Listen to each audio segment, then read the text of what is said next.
तर नमस्कार मित्रांनो, ही जी योजना आहे 17/4/2026 रोजीची अपडेट आलेली आहे मित्रांनो. आणि आता हा व्हिडिओ का बनवतोय तुम्ही म्हणसाल की बाबा खूप जुना अपडेट आहे आणि तुम्ही आता का सांगताय, तर का माहितीये का, कारण याची जी अपडेट आहे मित्रांनो, याची लास्ट तारीख ही आता जवळजवळ आलेली.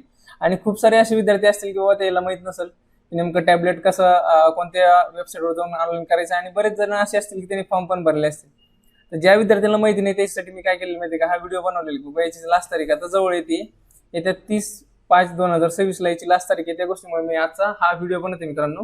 कारण काय, सगळ्याचा फायदा व्हावा. ज्यांनी बघितलं नाही त्यांनी माझ्या युट्यूबद्वारे कमीत कमी त्यांनी जेवढं बघतील त्याचा तरी फायदा होईल. समजा माहिती जर नसेल तर, आता प्रत्येक जण सगळ्याला फॉलो करत नाही. त्या गोष्टीमुळे काय माहितीये का, प्रत्येकाने लोकांना जनजागृती करण्याचं काम आपण करायचं असतं. तर बघा, ही जी योजना मित्रांनो, महात्मा ज्योतिबा फुले संशोधन व प्रशिक्षण संस्था, महाराष्ट्र राज्य, नागपूर, आता यांच्या मार्फत काय केली जाते माहिती, ही योजना राबवली जाते. आता कशासाठी, जे 10वीचे विद्यार्थी असते त्या विद्यार्थ्याला काय करायचे असतं, JEE नीट MSTCET याची पूर्वतयारी जी करायची असते मित्रांनो, त्यासाठी काय माहिती की मोफत टॅबलेट देत असते आणि प्रशिक्षण सुद्धा देत असते. विद्यार्थी मोफत ऑनलाईन प्रशिक्षण व टॅब देण्यात येईल. हे बघा इथे दिलेलं त्यांनी.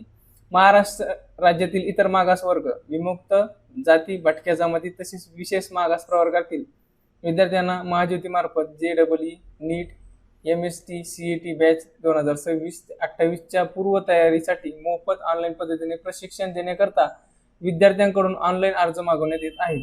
सदर योजनेअंतर्गत महाज्योती मार्फत विद्यार्थ्यांना मोफत ऑनलाईन प्रशिक्षण व टॅब देण्यात येईल. ते काय करणार, तुम्हाला मोफतच देणार मित्रांनो. पण आता याच्या अटी वगैरे काय आहे ते बघून घ्या मित्रांनो. योजनेच्या लाभासाठी पात्रता. आता पहिली पात्रता काय माहिती का, विद्यार्थी महाराष्ट्राचा रहिवासी असावा. त्याच्यानंतर विद्यार्थी इतर मागास वर्ग, विमुक्त जाती, भटक्या जमाती तसेच विशेष मागास प्रवर्गातील असावा किंवा असावी. तसेच विद्यार्थी नॉन क्रिमिनल उत्पन्न गटातील असावी. मित्रांनो, इथं सरळ सरळ सांगितलेलं त्यांनी, जाती वगैरे दिलेलं आहे सगळं. तर हे जनरल कास्टसाठी नाहीये, सरळ सरळ. त्याच्यानंतर काय झालं, तिसरी अट, सन 2026 मध्ये इयत्ता 10वीची परीक्षा उत्तीर्ण झालेला विद्यार्थी सदर प्रशिक्षणाचा लाभाकरता पात्र राहील. 2026 मध्येच, अगोदर नाही. हे 2026 मध्ये पासआउट झालेले 10वी त्याच्यासाठीच आहे योजना मित्रांनो. विद्यार्थी हा विज्ञान शाखेत प्रवेश घेतलेला असावा सायन्स मध्ये. त्याच्यानंतर विद्यार्थ्याची निवड ही त्यांना इयत्ता 10वीच्या परीक्षेत प्राप्त टक्केवारी तसेच सामाजिक प्रवर्ग व इतर समांतर आरक्षणानुसार करण्यात येईल. आता तुम्ही नोंदणी वगैरे केली असेल मित्रांनो 10वी नंतर 11वी ऍडमिशनसाठी, ते थोडं तुम्ही म्हणसान की आता ऍडमिशनच झाले नाही तर नेमकं मग इथं कसं करायचं मित्रांनो. तर तुम्ही जर सायन्सला घेणार असाल तर तुम्ही रजिस्ट्रेशन वगैरे करता, ते सगळं तिथं डिटेल येते मित्रांनो. त्यानंतर बघा, अर्ज करण्यासाठी आवश्यक कागदपत्रे काय काय लागणार तुम्हाला. आधार कार्ड पुढील व मागील बाजू, त्याच्यानंतर रहिवासी दाखला लागणार, डोमिसाईल प्रमाणपत्र. त्याच्यानंतर आता हा जो व्हिडिओ बनण्याचा मागचा उद्देश काय माहिती मित्रांनो, मागं काय झालं होतं, आपले सरकार सेवा केंद्र जे मा ऑनलाईन ते बरेच दिवस चालू नव्हते. ज्यावेळेस अपडेट आली होती की त्याच्यानंतर कमीत कमी 15 ते 20 दिवस न्यूजला पण होते. जवळपास 1 महिना जरी म्हणलं तरी चालेल. हे ऑनलाईनचे डोमिसाईल वगैरे कास्ट वगैरे निघत नव्हतं. त्या गोष्टीमुळे पण अपडेट टाकायला थोडंसं घाबरत होतो. कारण कसं, आपण अपडेट दिली त्याच्यानंतर ते चालू नसलं ते लोकांना तळतळ होतं. त्यामुळे काय माहिती का, आता सध्या सगळं सुरळीत चालू आहे. तुम्ही पटकन काढून ते ऑनलाईन करू शकता. 17 दिवस तुम्हाला बाकी आहे. जातीचे प्रमाणपत्र लागतं त्याला, त्याच्यानंतर वैध नॉन क्रिमिनल प्रमाणपत्र लागतं. इयत्ता 10वीची गुणपत्रिका निकाल तर लागलेला, तुम्ही ती ऑनलाईनची प्रिंट सुद्धा इथं अपलोड करू शकता मित्रांनो. दिव्यांग असल्यास, म्हणजे जर अपंग असल्या तर दाखला टाका, नसेल तर नो करा, काही प्रॉब्लेम नाही. त्याच्यानंतर अनाथ जर असाल तुम्ही तरी पण ते टाकू शकता मित्रांनो. त्याच्यानंतर आता यांनी काय सांगितलेलं माहितीये का, अर्ज कसा करावा.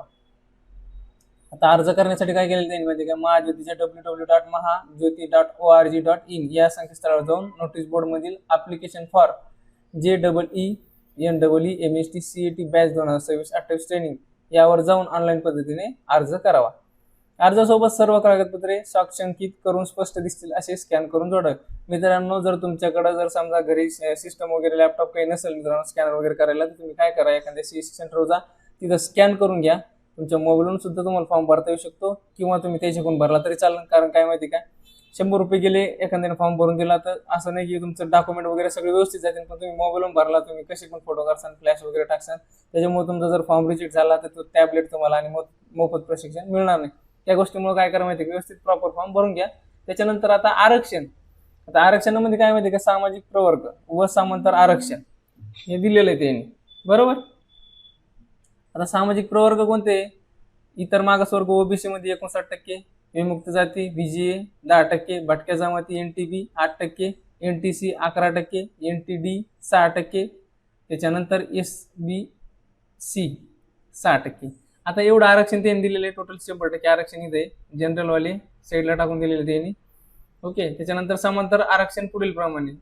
प्रवर्गनिहाय महिलांसाठी 30% जागा आरक्षित आहे, दिव्यांग करता 4% जागा आरक्षित आहे, अनाथांसाठी जे अनाथ आहे त्याच्यासाठी 1% जागा आरक्षित आहे. त्याच्यानंतर अटी व शर्ती काय मित्रांनो, याच्या अर्ज करण्याची अंतिम दिनांक 30/5/2026 आहे. त्या गोष्टीमुळे मी काय केलं मित्रांनो, ही लास्ट जी तारीख जवळ आली त्यामुळे मी काय केले, हा व्हिडिओ टाकत आहे मित्रांनो. त्याच्यानंतर पोस्टाने किंवा ईमेलद्वारे प्राप्त अर्जाचा विचार केला जाणार नाही. जर तुम्ही त्या संस्थेला पोस्टाने किंवा ईमेलद्वारे जर पाठवलं मित्रांनो डॉक्युमेंट वगैरे, तर तुमचा विचार केला जाणार नाही. त्याच्यानंतर जाहिरात रद्द करणे, मुदतवाढ देणे, अर्ज नाकारणे, स्वीकारणे, तसेच निवडीची पद्धती बदलणे याबाबत सर्व अधिकारी व्यवस्थापकीय संचालक महाज्योती यांची राहील. म्हणजे ती जी संस्था आहे मित्रांनो, ते त्याच्या स्वतः त्याच्याकडे त्याचे अधिकार आहे, ते त्याच्या हिशोबाने ज्यावेळेस त्याची मुदतवाढ करायची ते करू शकते, अर्ज स्वीकारायचे का नाही स्वीकारायचे त्याचा अधिकार राहिला. त्याच्यानंतर काय सांगितलं त्यांनी, अर्ज करणाऱ्या विद्यार्थ्याशी इयत्ता 10वी मध्ये ग्रामीण भागातील असेल तर विद्यार्थ्याने 60% मार्क पडले पाहिजे. त्याच्यानंतर शहरी असेल तर त्याला किती पाहिजे, 17% अनिवार्य आहे मित्रांनो. त्याच्यानंतर तुम्हाला काय होईल, या योजनेचा लाभ घेता येईल मित्रांनो. त्याच्यानंतर सदर प्रशिक्षणाकरता निवड झालेल्या विद्यार्थ्यांना भविष्यात इयत्ता 11वीला विज्ञान शाखेत प्रवेश घेतल्याचा पुरावा बोनाफाईड सर्टिफिकेट सादर करणे बंधनकारक राहील.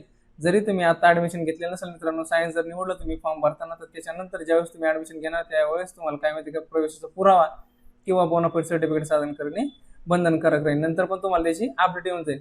जे विद्यार्थी सदरचे कागदपत्र सादर करणार नाही अशा विद्यार्थ्यांची निवड रद्द करण्यात येईल. आता ते तुम्ही असं नाही की याच्यामध्ये फॉर्म भरला म्हणून तुमची निवड होणार 100%. याच्यामध्ये ते त्याच्या हिशोबाने निवड करू शकते. ज्याची निवड होईल त्याच्यासाठी चांगलंच राहील, ज्याची निवड नाही होणार त्याला त्याचे लाभ भेटणार नाही. त्याच्यानंतर काय माहिती का, कोणत्याही माध्यमातून व अंतिम निवड प्रक्रियेच्या दरम्यान किंवा प्रशिक्षणाच्या कोणत्याही टप्प्यात विद्यार्थ्यांनी सादर केलेली माहिती चुकीची, दोषपूर्ण व दिशाभूल करणारी असल्यास विद्यार्थ्याची निवड रद्द करण्यात येईल.